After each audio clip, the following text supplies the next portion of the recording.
Entonces, vamos a empezar un poco con lo que es Java. Java es un lenguaje de programación creado por Oracle hace ya como 2, 3 décadas. Es algo viejo y la idea del curso es ayudarlos un poco para entender un poco del todo lo que se ocupa para programar un poco en FRC, que al final no es lo mismo que programar para, no sé, para hacer un robot en mecatrónica, para cosas en la vida, para hacer un servidor, sino está como más enfocado en lo que se llega a usar aquí.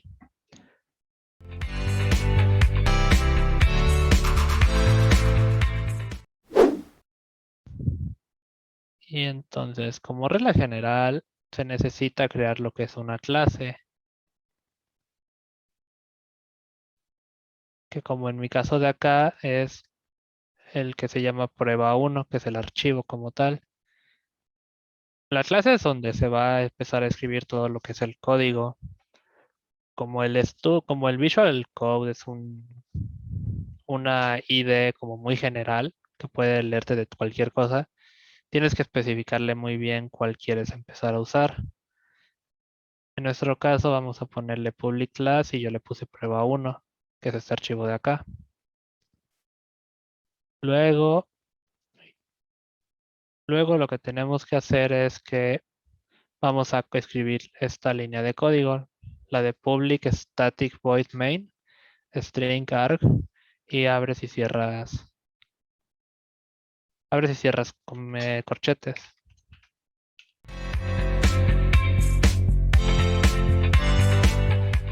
Tienes que tener primero lo que son tus diferentes tipos de datos que vas a manejar. En el caso de Python no es necesario que definas cada tipo de información, pero aquí en Java sí es importante definir los diferentes tipos de información con los que puedes manejar.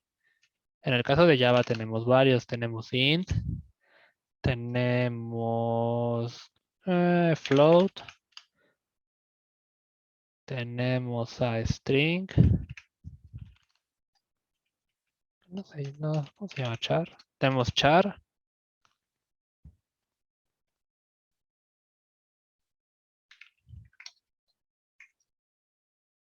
tenemos a long, mm, tenemos a boolean.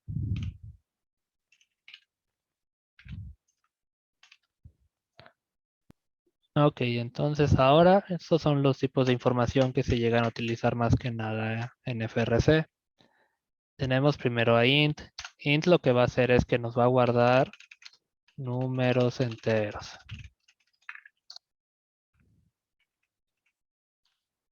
Int no es capaz de guardar decimales.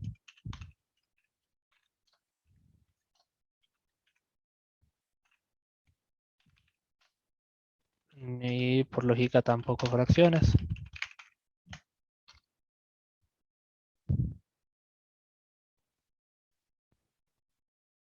Luego float nos permite guardar ya números decimales.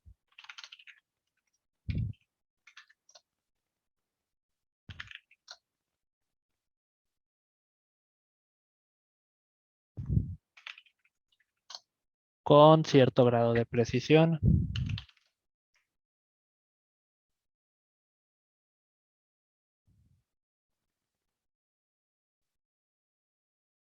Que está dado en algo que se llama como flotante. Y si no mal recuerdo es de 32 bits.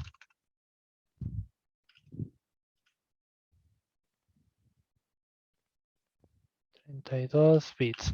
¿Qué es la coma flotante? La coma flotante se refiere a lo que es la información. Es como la notación científica, básicamente, porque por lo general las computadoras tienen un límite de cuántos números pueden guardar o pueden procesar antes de que empiece a redondear. Eso luego se le conoce como el Euler. Así que un número flotante puedes tener un decimal hasta 32 bits de información que sean en números decimales. Por ejemplo, no sé, 10 por 10 a la -4, que es con 4 ceros con el punto decimal 4 veces hacia la izquierda, agregando ceros para hacer un decimal. Float se usa para poner decimales. Char lo que nos permite es que nos va a permitir guardar un carácter. Permite guardar un carácter. Este carácter puede ser un número, una letra y demás. La cosa cuando es un carácter es que un carácter no va a ser lo mismo que un número. Si guardas un número dentro de un carácter, va a ser guardado como si fuera solamente un carácter. No lo va a reconocer como un número para sumar. Así que eso es importante tenerlo en cuenta. Luego tenemos lo que es el long. El long lo que hace es que nos permite almacenar un número. Almacenar números que son un poco grandes, pero que no son tan grandes como como el float. Son más grandes que el int.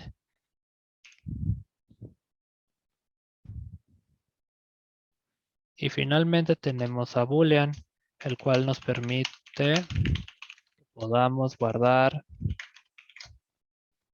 bueno, no sería guardar, que nos permite definir valores de tipo booleano. Un valor de tipo booleano se refiere a los valores que son verdadero o falso. De verdadero o falso o de true o false. Por lo general se usan para cuando tienes que tomar decisiones de si algo está presente, algo no está presente, si algo sucede o algo no sucede. Se llega a ver mucho en la parte cuando se ocupan sensores para ver si está detectando algo o está algo desaparecido. Double nos permite tener no me acuerdo de double, nos permite tener un rango más alto de precisión a la hora de escribir un número decimal. Porque luego float, que es nos da guardar números con un mayor rango de bits. Este tiene un rango de 64 bits.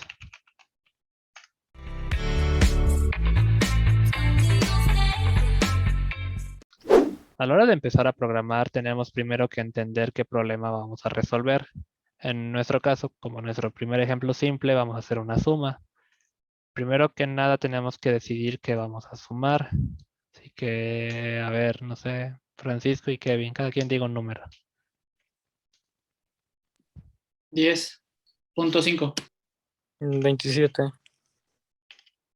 Entonces, para el caso de Francisco, como es un número decimal, no puede ser una variable que sea de tipo int.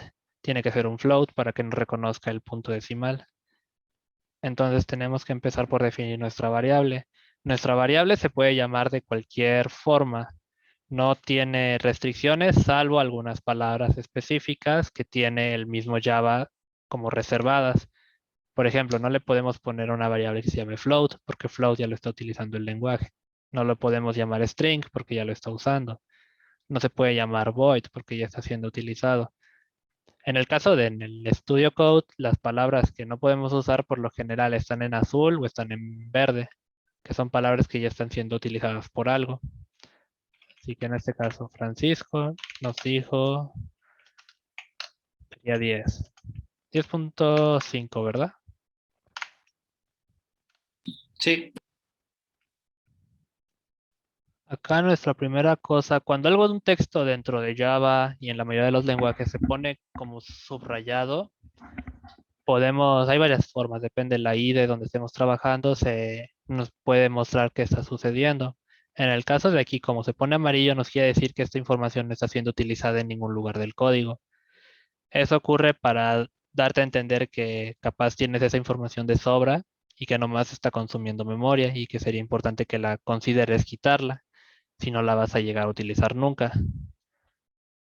Luego, Kevin, ¿qué número me habías dicho? Disculpa. 27. Va a ser igual a 27.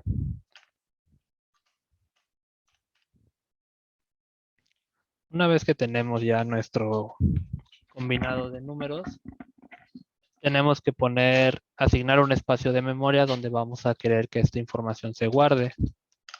Entonces, como vamos a... eh, como es una información, es un entero con un número que tiene decimales, necesitamos guardarlo en un espacio decimal. Así que vamos a llamarla resultado. Y vamos a definir el inicio con un valor de 0 porque todavía no tiene, para que no tenga nada. Se puede dejar sin nada de este lado, así, pero por lo general es recomendable darle un valor al otro lado porque luego puede llegar a tener problemas a la hora de reconocer qué tiene ahí. Así que es importante siempre darle un valor a las cosas y no dejarlas vacías. Luego tenemos que realizar nuestra suma. La suma es bastante simple. Tenemos que sumar a Francisco. Primero el resultado va a ser igual a Francisco más Kevin.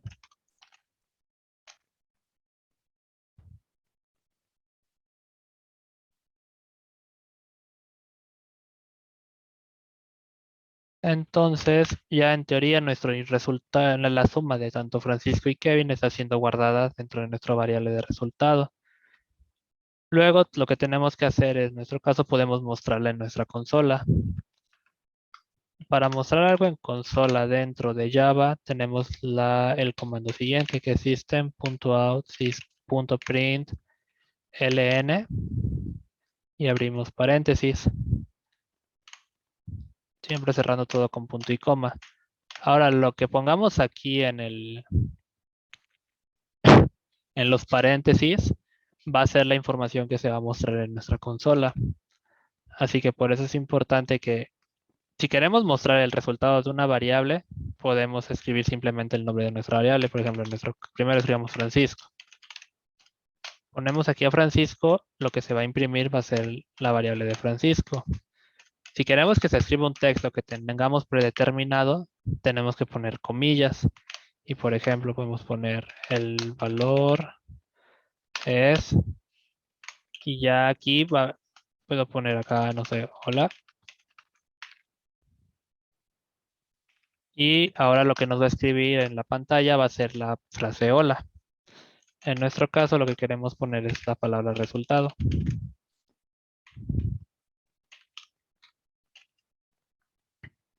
Así que ahora lo que vamos a hacer es que vamos a correrlo. Tenemos varias opciones. Podemos presionarle en la parte de arriba de Run o le presionamos F5. Y en la parte de abajo nos sale la terminal que nos dice qué hizo y nos da el resultado de nuestra suma, que en nuestro caso es 37.5. Eso vendría siendo nuestra suma. Esto es para la suma. La resta se trabaja de manera similar. Podemos cambiarle el signo y ahora nos va a dar una resta, que nos va a dar menos 16.5, porque a 10.5 le estamos sacando 27.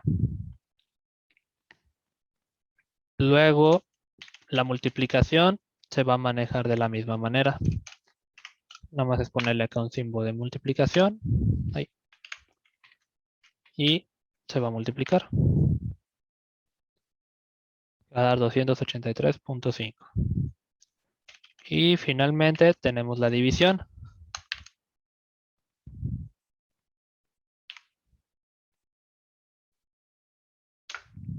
Que nos da este resultado, .3888.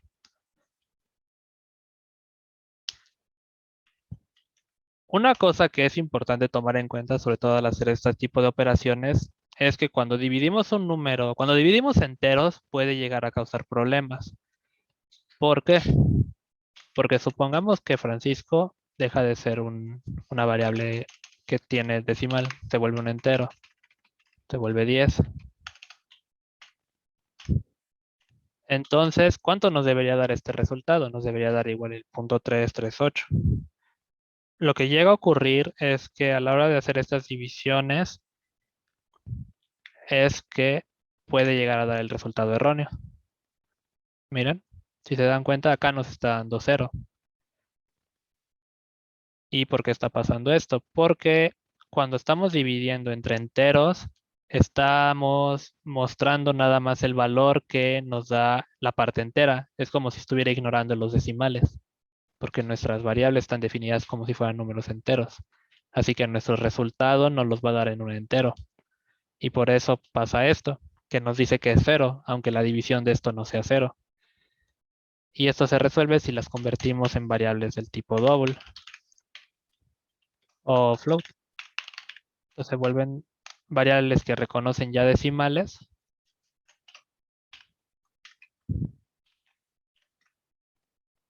Y ya nos debería dar un resultado decimal. Eso es importante porque se puede llegar a ocurrir que por error de dedo lo dejas así y te empieza a dar resultados erróneos a la hora de hacer divisiones, lo cual nos puede llegar a dar ciertos problemas. Así que es importante como tomarlo en cuenta. Otra cuestión es que, a diferencia de varios lenguajes de programación más modernos, como el caso de Python, es muy importante siempre que tengamos, no nos va a dejar definir variables a menos que pongamos el tipo de variable que es al principio.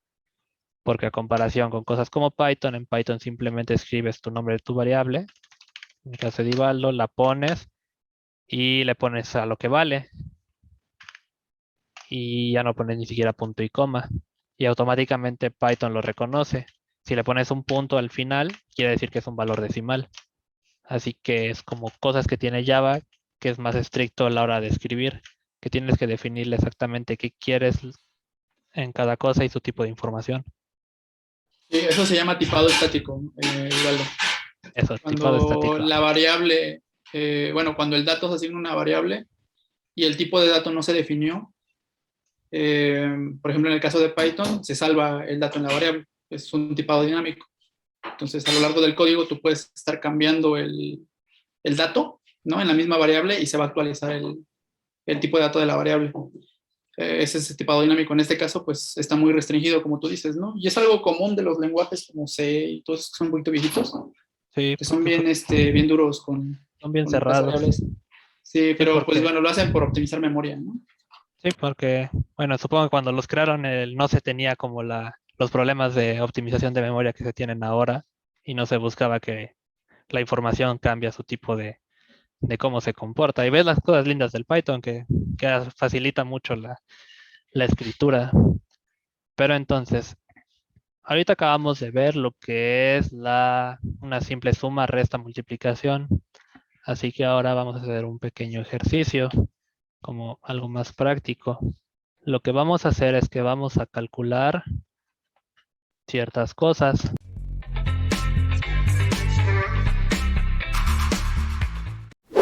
Un círculo. ¿Alguien me diría la fórmula para calcular el área de un círculo?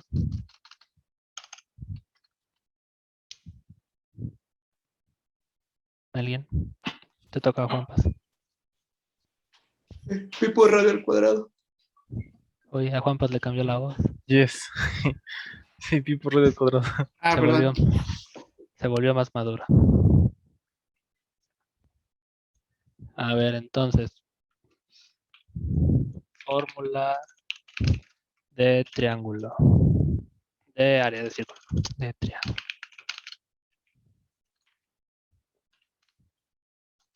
Igual a pi por radio al cuadrado. Entonces,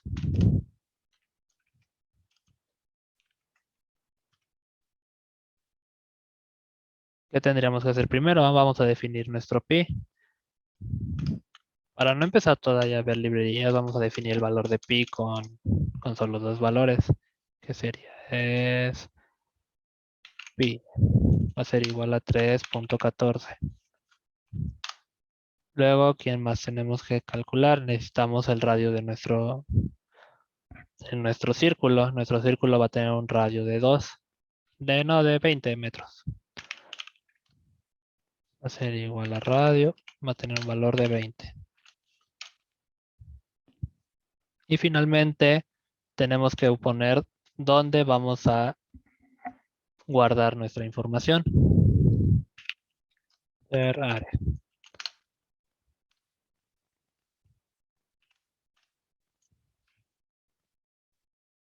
Entonces vamos a empezar con la fórmula. Primero tenemos que calcular radio al cuadrado. Entonces podemos convertir a radio, va a ser igual a radio, que multiplica radio. Eso va a hacer que el radio se va a guardar, radio se va a sobreescribir y se va a guardar como el cuadrado del radio.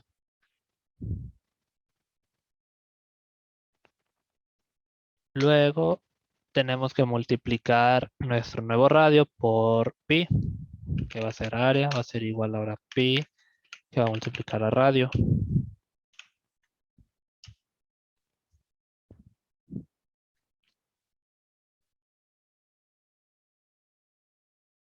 Y finalmente vamos a mostrar nuestra información, usando la de acá.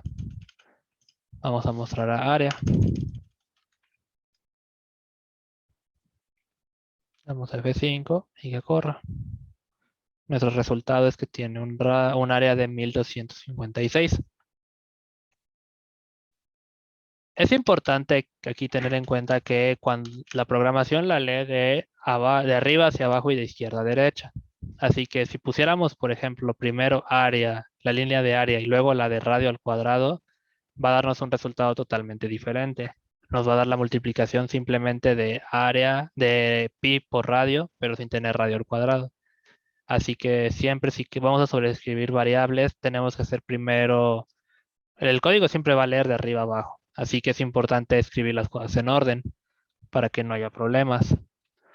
Entonces, ahora eso fue el número 1. Vamos con el de la energía potencial. ¿Alguien sabe la fórmula de energía potencial? Creo que es masa, gravedad y altura, ¿no? Sí, esa funciona. Masa, gravedad y altura. Entonces, pongámoslo acá. Fórmula de energía potencial. Masa que multiplica gravedad, que va a multiplicar a altura.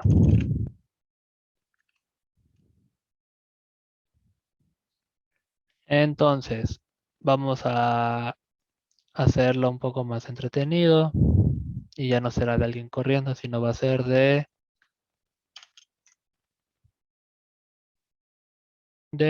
alguien alto. Ay.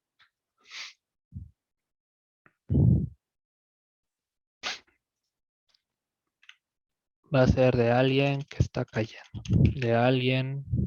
No, esto no era. Va a caer una montaña. Entonces, a ver. Pongámoslo acá abajo. ¿Qué necesitaríamos hacer primero? Vamos a empezar a definir nuestras variables de la energía potencial. Tenemos primero la masa.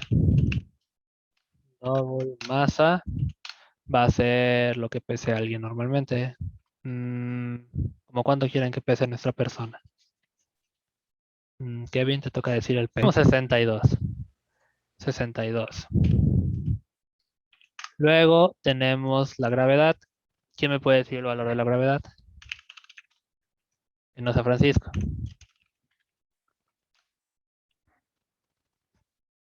Vamos, ¿cuánto es la aceleración de la gravedad? ¿No nadie? Pueden preguntarle al señor Google.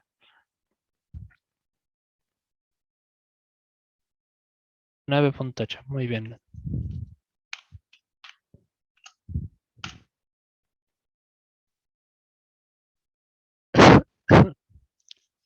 Y finalmente la altura.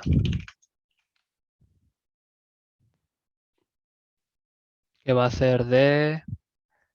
¿qué tan alto es el TEC? ¿Cómo cuánto le cuentan? Unos Son como 40 10 metros. pisos. ¿Cuánto da 3? Son como 8 pisos, creo. Desde mero abajo hasta el techo. Unos 20, 30 metros. Ajá, como 30 metros. Era 30.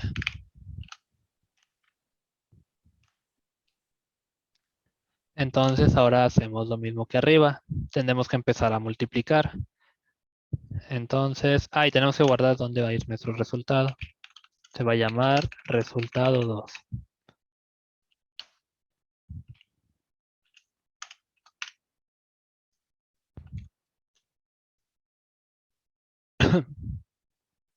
Sí.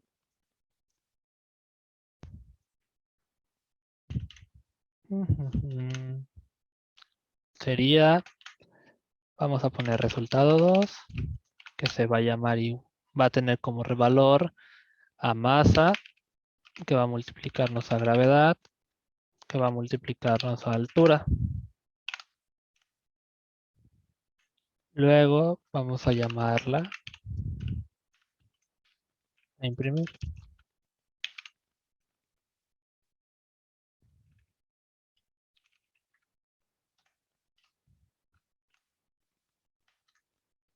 Y lo corremos. Nos da que la energía potencial es de 18.228. ¿Y alguien me podría decir en qué se mide la energía potencial? Pues esa energía van a ser como joules, ¿no? Sí, son joules.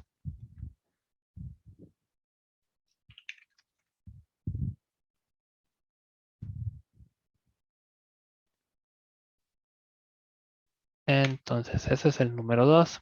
Y ahora vamos con el último, que es la energía cinética. Nuestra energía cinética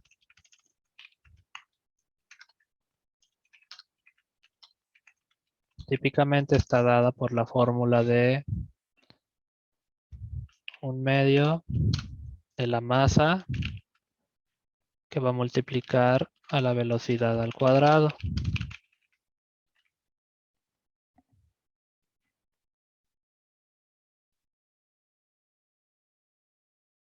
Entonces, para la energía cinética, lo que vamos a hacer es que vamos a calcular la energía cinética que tenía, ¿quién será? Bueno, Usain Bolt cuando rompió el récord de 100 metros planos. Así que vamos a empezar. ¿Cuánto pesa Usain Bolt? ¿Cómo cuánto le calculan?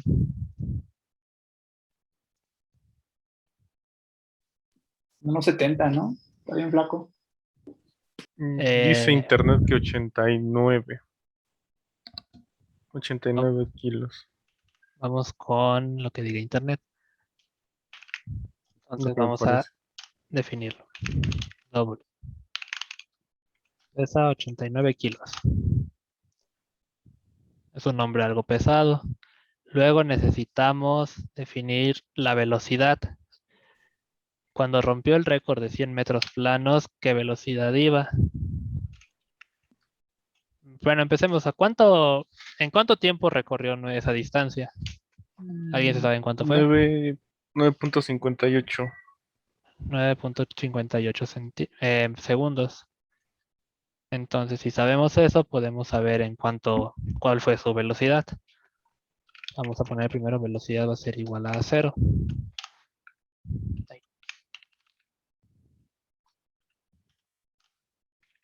Luego vamos a poner el tiempo en que lo hizo. ¿En cuánto fue? 9.58. Sí, 9.58 segundos. Y entonces, sabemos la distancia en la que lo hizo, que fueron 100 metros.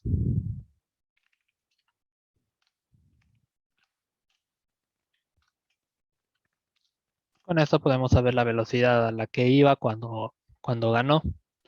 Así que vamos a calcular primero la velocidad. La velocidad es igual a la... ¿Alguien? Fórmula de velocidad. distancia sobre tiempo. Entonces tenemos la distancia partida entre tiempo.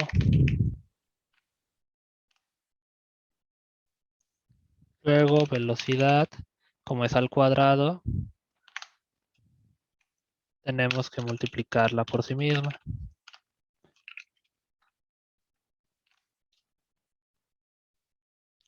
Y finalmente, necesitamos hacer ya la fórmula. Pero primero, para evitar que haya problemas, vamos a hacer que usain, como la fórmula nos menciona que es un medio de la masa, vamos a multiplicarla por un medio, 0 usain, que va a multiplicar a 0.5. Y ya hacemos la fórmula. Que se me pasó a escribir el valor donde la vamos a guardar. Resultado número 3.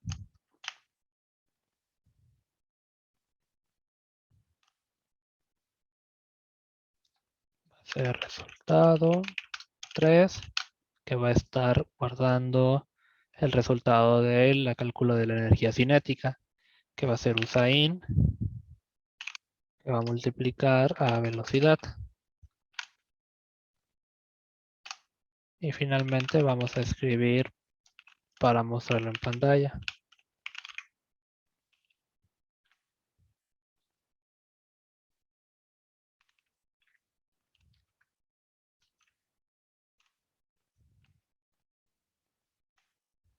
Y lo guardamos. Y nos muestra que usain tendría una energía cinética de 4848.